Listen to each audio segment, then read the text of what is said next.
नमस्कार मित्रांनो. मी बीचवर आलो होतो आणि असंच समुद्राकडे पाहत बसलो होतो.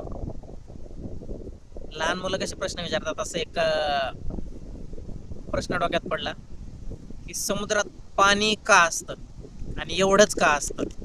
म्हणजे आपण बघतो विहिरीत थोडंसं पाणी असतं किंवा बोरवेलमध्ये कमी पाणी असतं किंवा एखादा तलाव असेल थोडं पाणी असते.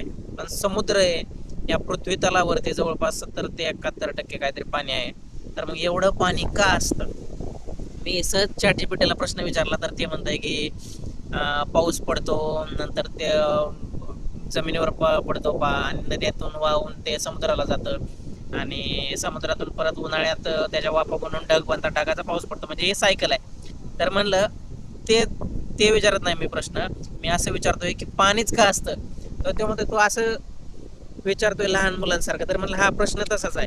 तर तो म्हणतो की जेव्हा पृथ्वी बनली त्यावेळेस ते गरम होते, मग थंड थंड होत गेली, वातावरणात हायड्रोजन ऑक्सिजन आहे ते घटक एकत्र झाले, त्यानंतर त्या बाष्पाचं किंवा त्या वाफेचं पाणी झालं, ते पृथ्वी तलाव पडलं आणि पृथ्वीवरून असं ते पाझरत वगैरे म्हणा किंवा ते समुद्रात गेलं. तर समुद्राची खोली जवळपास आतमध्ये गेलं तर जवळपास 10 ते 11 किलोमीटर किंवा त्यापेक्षा जास्त त्याची खोली आहे.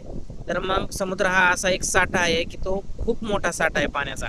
तर त्यामुळे जे नद्यातून म्हणा किंवा विहिरीतून आपण जे पाणी देतो म्हणा किंवा जे अजून काही दुसरे स्रोत असतात त्याचं पाणी जे आपण यूज करतो किंवा काय आपण कामाला वापरतो, मग ते शेवट जिथे वाहत वाहत जातं तो समुद्रात जाऊन साठत ते.